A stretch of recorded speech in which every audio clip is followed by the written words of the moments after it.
آزاد جموں کشمیر میں 969 mega watt Neelum Jhelum hydro power project fault line کے قریب تعمیر کیا گیا، جو مستقبل میں زلزلے یا سیلاب کے نتیجے میں بری طرح متاثر ہو سکتا ہے۔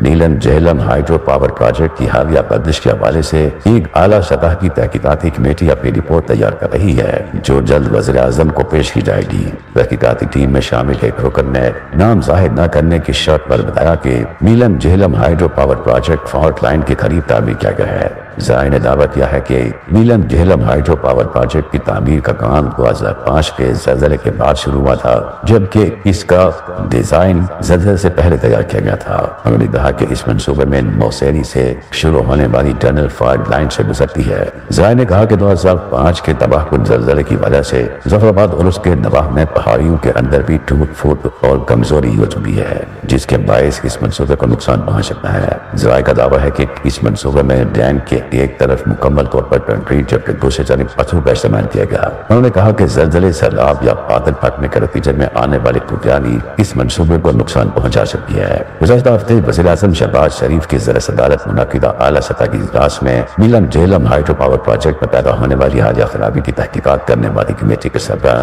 سابق وفاقی سیکرٹری داخلہ شاہد خان نے وزیر اعظم کو ابتدائی رپورٹ پیش کی تھی۔ اس موقع پر وزیر اعظم کو بریفنگ میں بتایا گیا تھا کہ 2022 میں منصوبے کی ٹیل ریس ٹنل میں خرابی کی وجہ سے بجلی کی پیداوار معطل ہوئی اور اس منصوبے کی تعمیر میں جیو فزیکل اور سیسمک عوامل کو نظر انداز کیا گیا۔ بریفنگ میں بتایا گیا کہ ہیڈریس ٹنل کی مناسب کنکریٹ لائننگ نہیں کی گئی، منصوبے کی برابر تھرڈ پارٹی ایولیوشن بھی نہیں کی گئی۔ یہ منصوبہ ہیڈریس ٹنل میں خرابی کی وجہ سے 2 مئی سے بند ہے۔ وزیر اعظم نے متعلقہ حکام کو نیلم جہلم ہائیڈرو پاور پروجیکٹ کی حالیہ بندش کے حوالے سے تحقیقاتی رپورٹ فوری طور پر مکمل کرنے کی ہدایات کرتے ہوئے کہا تھا کہ ماہرین نے نشاندہی کی کہ ڈیزائن میں خرابیاں ہیں، کنکریٹ لائننگ نہیں کی گئی اور اتنے بڑے اور اہم منصوبے میں مجرمانہ غفلت برتی گئی۔ خیال ہے کہ آڈیٹر جنرل کی 2016 کی رپورٹ میں کہا گیا ہے کہ 2005 کے زلزلے سے پہلے اس علاقے کی سیسمک اسٹڈی کی گئی تھی، لیکن زلزلے کے بعد کوئی سیسمک اسٹڈی نہیں کی گئی۔ زلزلے کے باعث اس علاقے کا کچھ حصہ متاثر ہوا تھا، جہاں اب یہ منصوبہ تیار کیا گیا ہے۔ Neelum Jhelum hydro power project 38.5 kilometre طویل ٹنل سسٹم کے ذریعے